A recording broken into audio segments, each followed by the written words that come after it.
అందరికీ నమస్తే, welcome back to America చేరస్తా. నేను మీ శ్రీకాంత్ చుట్టుకుంటా. October 1st అమెరికా గవర్నమెంట్ అనేది షట్ డౌన్ అయింది మై ఫ్రెండ్స్. ఎందుకు షట్ డౌన్ అయింది? ఆ షట్ డౌన్ అనే ఒక బడ్జెట్ బిల్ ని అడ్డు పెట్టుకొని తెర వెనక ఎంత పెద్ద జగన్నాటకం జరుగుతున్నది మన కళ్ళ ముందు మనకు తెలియకుండా అనేది చెప్పడమే ఈ వీడియో ఉద్దేశం. అర్థం కావడానికి ఒక కాంటెక్స్ట్ రూపంలో చెప్తున్నాను నేను. ప్రపంచం మొత్తం కూడా ఒక 100 రూపాయలు సంపాదించింది అనుకోండి, అమెరికా ఒక్కటే 26 రూపాయలు సంపాదిస్తుంది ఆ 100లో. దీన్ని జీడిపి అని కూడా అంటారు. చైనా ఒక 20 రూపాయలు సంపాదిస్తుంది. అన్ కంపారిజన్ మన ఇండియా 3 రూపాయలు సంపాదిస్తుంది. మనకన్నా 9 రెట్లు పెద్దదైన ఈ అమెరికాలో ఎలాంటి డర్టీ పాలిటిక్స్ జరుగుతాయి మన కళ్ళ ముందే, బట్ మనకు తెలియకుండా అని చెప్పడానికి ట్రై చేస్తా. So let's begin the show.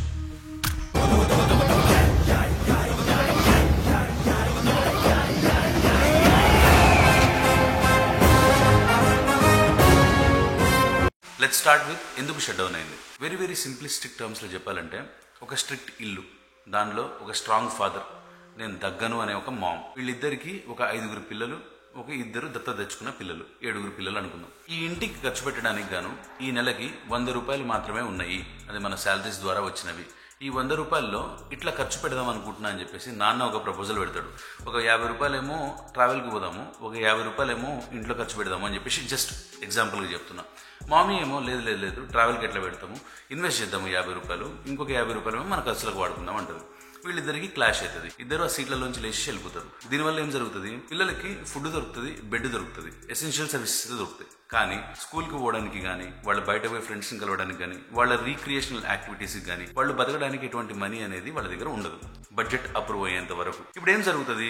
అమ్మ దగ్గర, నాయన దగ్గర. ఫస్ట్ వీక్ కొడుకులు ఏంటంటే, అబ్బా ఎందుకు కొట్లాడుతున్నారు, ఏంటిది, జల్దీ సెట్ అయిపోతే బాగుండు కదా, నేను స్కూల్కి పోతా అనుకుంటారు. సెకండ్ వీక్ భయానికి లోనవుతారు. థర్డ్ వీక్ వచ్చేసరికి ఈ పిల్లలకి ఏంటి వీళ్ళు మన కోసమే అంటారు కదా సంపాదించేదంతా కూడా, కానీ మనము స్కూల్కి పోవడానికి, మన ఎడ్యుకేషన్కి, మనం ఎదగడానికి వీళ్ళేంటి యూఎస్టీకి ఇట్లా కొట్టుకొని బడ్జెట్ ఆపేసి మనల్ని స్కూల్కి పంపించట్లేదు అని చెప్పేసి ఒక ట్రిగర్ అవుతుంది. పిల్లలకి నిలదీస్తారు, కోప్పడతారు. ఆ క్షణంలో అమ్మ నాన్నకి భయం అవుతుంది. వామ్మో, ఏదో ఒకటి సెట్ చేయకపోతే పిల్లలు మన అథారిటీ ఏదైతే ఉందో దాన్ని లాగేసుకునేటట్టున్నారబ్బా, సో ఏదో ఒకటి సెట్ చేద్దాంలే, సరే నువ్వు దగ్గు నేను దగ్గుతా అని చెప్పేసి ఎవడో ఒకటి దగ్గి ఆ బిల్ అనేది పాస్ చేయడం జరుగుతుంది. ఆ బిల్లు పాస్ అయినప్పుడు పిల్లలు చక్కగా మళ్ళీ స్కూల్కి వెళ్ళిపోతారు. ఆ దత్తత పిల్లలు ఎవరైతే ఉన్నారో ఇమిగ్రెంట్స్, వాళ్ళు కూడా స్కూల్కి పోతారు. ఇక్కడ పేరెంట్స్ అయిన అమ్మ నాన్న ఎవరు? Democrats, Republicans. పిల్లలు ఎవరు? సిటిజన్స్. దత్తత తెచ్చుకున్న వాళ్ళు ఎవరు? ఇమిగ్రెంట్స్. ఇక్కడ ఉన్న సిటిజన్స్ తో పాటు వేరే దేశాల నుంచి బతకడానికి వచ్చిన మనకి కూడా చాలా ఇంపాక్ట్ ఉంటుంది. ఇప్పుడు అమెరికాలో మన ఇండియన్స్ లో అట్లీస్ట్ ఒక 90% మంది H1B వీసాల మీదనే ఉంటుంది. మీకు తెలిసే ఉంటుంది. ఆ H1B ఒక జాబ్ చేంజ్ అనేది చేయాలి అంటే వాళ్ళకి మనం ఫీజు కడతాం. H1B అప్లికేషన్ అనేది ప్రాసెస్ చేయడానికి. అంటే అది పబ్లిక్ ఫండింగ్ అనమాట. ఈ పబ్లిక్ ఫండింగ్ వాళ్ళకి ఇచ్చినప్పటికీ గాను వాళ్ళలో ఒక స్టెప్స్ ఉంటాయి, కొన్ని డిపార్ట్మెంట్ ఆఫ్ లేబర్ మీద డిపెండ్ అయ్యే స్టెప్స్. ఆ స్టెప్స్ దగ్గర ఈ ప్రాసెస్ అనేది ఆగిపోతుంది. H1B అప్లికేషన్స్ వాళ్ళకి జాబ్ ట్రాన్స్ఫర్ అనేది కష్టంగా ఉంటుంది. OPT స్టూడెంట్స్ అని మీరు వినే ఉంటారు. ఆ కొత్త స్టూడెంట్స్ ని ఎంప్లాయర్ అనేటోడు హైర్ చేసుకోలేడు. ఈ-వెరిఫై అని ఒకటి ఉంటుంది.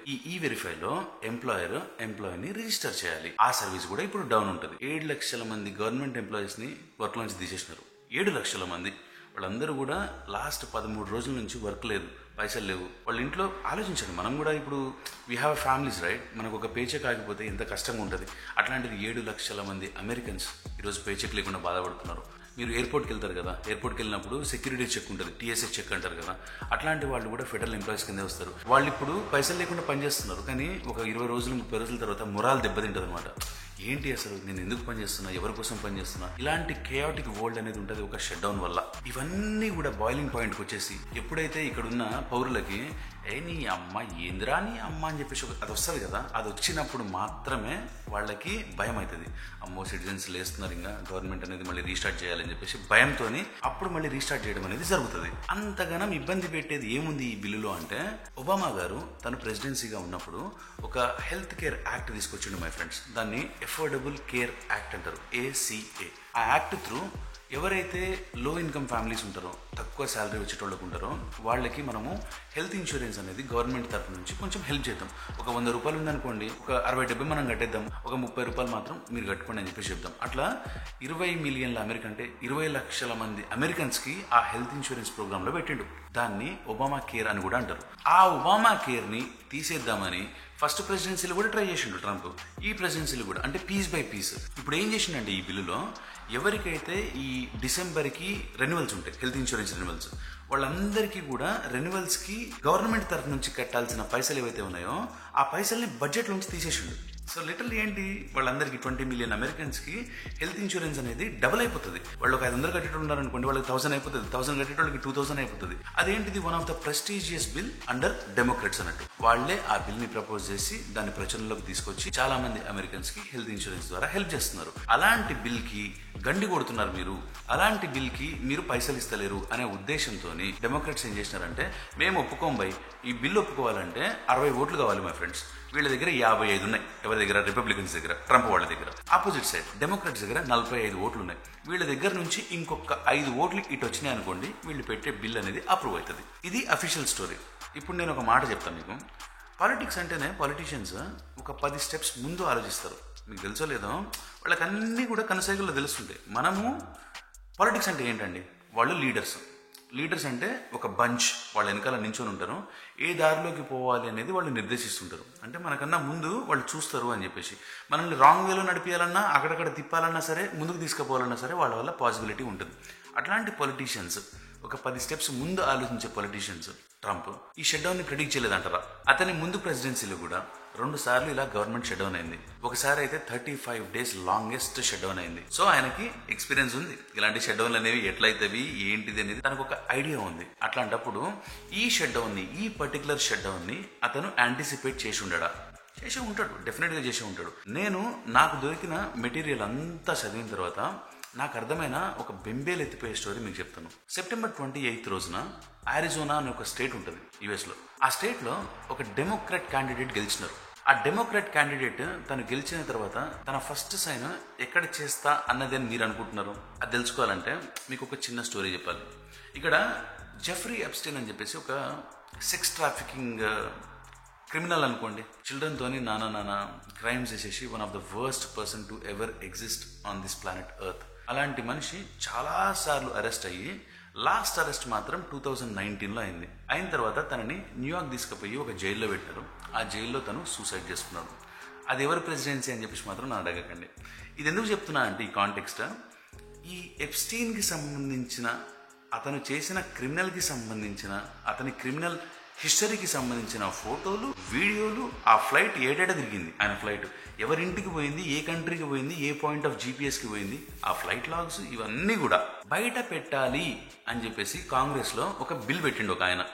ట్రంప్కి సంబంధించిన తన ఓన్ పార్టీ మెంబరే ఒక బిల్ పెట్టిండు. ఆ బిల్ ముందుకు పాస్ కావాలంటే 218 ఓట్స్ కావాలి. దానికి 217 ఓట్స్ వచ్చినాయి. దానికి ఒక్క ఓటు రావాలి. ఆ కీలకమైన ఓట్ని నేను సైన్ చేస్తా అని చెప్పిన క్యాండిడేటే ఈ అరిజోనాలో గెలిచిన September 28 candidate. Last week Washington DC వచ్చింది ప్రమాణ స్వీకారం చేద్దామని. కానీ వాళ్ళు ఏమన్నారు, ఇక్కడ గవర్నమెంట్ షట్ డౌన్ నడుస్తున్నది, ఇప్పుడు ప్రమాణ స్వీకారం చేయలేము, నువ్వు ఇంటికి వెళ్ళిపోవచ్చు అని చెప్పి చెప్తున్నారు. ఇప్పటికీ 15 రోజులైంది తన ప్రమాణ స్వీకారం ఆపేసి. ఆ ఒక్క సైన్ చేసింది అనుకోండి, ఆ డీటెయిల్స్ అన్నీ కూడా ఫ్లోర్ మీదకి వచ్చేస్తాయి. ఫ్లోర్లో ఓటింగ్ జరుగుతుంది. ఎప్స్టీన్ ఫైల్స్ అనేవి రిలీజ్ అవుతాయి. ఆ ఎప్స్టీన్ ఫైల్స్లో ట్రంప్ కూడా ఉన్నారు అనేది చాలా మంది వాదన.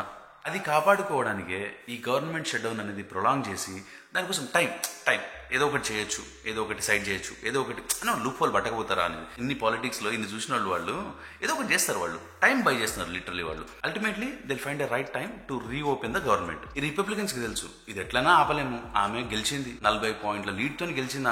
ఆమె ఈ హౌస్ లోకి అడుగు పెట్టడం ఖాయం. వచ్చిన తర్వాత ఫస్ట్ సైన్ అనేది దాని మీద చేయడం ఖాయం. ప్రొలాంగ్ చేసినారనుకోండి, ఏదో చట్టంలో ఉన్న ఏదో ఒక లూప్ హోల్ వాడి ఆ ఫైల్స్ అన్ని సైడ్ చేపియొచ్చు కదా. ఇప్పుడు ట్రంప్ ఏమంటాడు, మీ డెమోక్రాట్స్ వల్లనే ఈ గవర్నమెంట్ షట్ డౌన్ అయింది అంటాడు. అది నిజమే. కానీ అట్లాంటి బిల్ పెట్టింది ఎవరు? వాళ్ళకి తెలుసు ఇది పెడితే వాళ్ళు ఆపేస్తారు, వాళ్ళు ఆపేస్తే గవర్నమెంట్ షట్ డౌన్ అవుతుంది. అరే ముందు చేసిండండి, 2 సార్లు చేసిండని ఆల్రెడీ ఆయనకు తెలుసు. అల్టిమేట్లీ ప్రజలకు ఏం చెప్తున్నాడు, మీ డెమోక్రాట్స్ వల్లనే ఈ గవర్నమెంట్ షట్ డౌన్ అయింది, నేను నా సొంత పైసలు ఇస్తా, మన వాళ్ళందరికీ కూడా ఎవరైతే వెటరన్స్ ఉన్నారో వాళ్ళకి పైసలు పంపిస్తా. దానికి కూడా వాళ్ళు ఇచ్చేసుకుంటారనండి. వాళ్ళు మనకి ఏది కూడా నిజం కనిపించకుండా వాళ్ళు లోపల చాలా చాలా పెద్ద గేమ్స్ ఆడతారు. వాళ్ళు పొలిటీషియన్స్. నేను పర్సనల్ గా నా స్నేహితులకు చెప్పేది ఏంటంటే, రీడ్ బిట్వీన్ ద లైన్స్. సైలెన్స్తో అబ్జర్వ్ చేయండి. కింద డిస్క్రిప్షన్లో లింక్స్ పెడతాను, దాంతో ప్రతి ఒక్కటి కూడా ఫ్యాక్ట్ చెక్ చేయండి. నేను చెప్పేది నమ్మకండి, ఎవరు చెప్పేది నమ్మకండి. నా కీ టేక్ అవేస్ ఏంది దీనిలో అంటే, 26 రూపాయలు సంపాదించి పవర్ఫుల్ కంట్రీగా నిలిచే ఇంత పెద్ద కంట్రీలోనే ఎన్ని బ్లాక్ హోల్స్, ఎన్ని లూప్ హోల్స్ ఉన్నాయంటే 3 రూపాయల కంట్రీకి ఎన్ని ఉంటాయండి? ఆలోచన చేయండి. ఎందుకంటే ఇట్లాంటివన్నీ కీ టేక్ అవేస్. ఒక పొలిటీషియన్స్ అనేటువంటి ఇట్లా బిహేవ్ చేస్తారు, వాళ్ళకి మన బెస్ట్ ఇంట్రెస్ట్ ఉంటుందా అసలు? వాళ్ళకి నిజంగా ఇంటికి పోయి బెడ్ మీద పడుకొని, అయ్యో నా కాన్స్టిట్యుయెన్సీలో ఆ రోడ్డు పక్కన ఉన్న ప్రజలందరికీ కూడా నేను ఇది చేయాలి, అప్పటి వరకు నాకు నిద్ర పట్టట్లేదు అని చెప్పేసి బాధపడతారా ఫ్రెండ్స్? ఐఎమ్ రియలీ ఆస్కింగ్, బాధపడతారంట? ఇవన్నీ పర్సెప్షన్స్ మీరు వినాలి. భూమి మీద జరిగే ప్రతి ఒక్కటి కూడా మన దృష్టితో మనం చూడాలి, మన అటెన్షన్తో మనం చూడాలి. H1 క్యాండిడేట్స్ మై ఫ్రెండ్స్, వాళ్ళకైతే న్యూ జాబ్ హైరింగ్స్ అనేవి ఉండవు. ఎందుకంటే డిపార్ట్మెంట్ ఆఫ్ లేబర్ ఉంటుంది కదా, దాని మీద డిపెండ్ అయి ఉంటుంది. OPT candidates obviously new hirings అనేవి ఆ వెరిఫైలో చేయాలి కాబట్టి అది కూడా కుదరదు. గ్రీన్ కార్డ్ ప్రాసెసింగ్ ఉన్నాయి, అవి కూడా ఆగిపోతాయి. సిటిజన్స్ ఉన్నారు పాపం, వాళ్ళ పేచెక్లు కూడా ఆగిపోతాయి. It is what it is. ఇంకొక 2 వీక్స్ 3 వీక్స్ మనకు తెలియదు. ఎప్పుడైతే రీస్టార్ట్ అవుతుందో అప్పుడే ఈ సర్వీసెస్ అన్నీ కూడా రెజ్యూమ్ అవుతాయి. మనల్ని నడిపించే పెద్ద పెద్ద లీడర్ పొజిషన్లో కూర్చున్న వీళ్ళందరూ కూడా ఇలా చేస్తున్నారు అని మనం తెలుసుకోవాలి. అండ్ లాస్ట్లో కామెంట్స్ ఆఫ్ చేసినాను. There is a very good reason for it. మీ అమూల్యమైన టైం అనేది ఆ కామెంట్స్ రూపంలో ఎందుకు వేస్ట్ చేయడం అని చెప్పేసి ఆఫ్ చేసేసిన. But if you like the video, మీకు కాంటెంట్ అరే మంచిదిరా, ఇది షేర్ చేయాలి మన వాళ్ళందరికీ మీకు అనిపిస్తే మాత్రం definitely like the video my friends. ఏం లేదు, యూట్యూబ్ ఆల్గరిథంకి అది హెల్ప్ అవుతుంది అన్నట్టు. ఒక 100 మంది వచ్చి ఒక 90 మంది లైక్ చేశారంటే, అమ్మా అంత మంచి వీడియోనా, ఇది వేరే వాళ్ళకి చూపించాలరా అని యూట్యూబ్ వాడు అనుకుంటాడు. ఇప్పుడు అడగలేదు, ఎందుకో మంచి వీడియో ఏమో చేయాలేమో అన్నట్టు అనిపించింది. సో అందుకని అంటున్నా. I'll see you guys in the next one. Until then, cheers. అందరికీ చేరుస్తాం.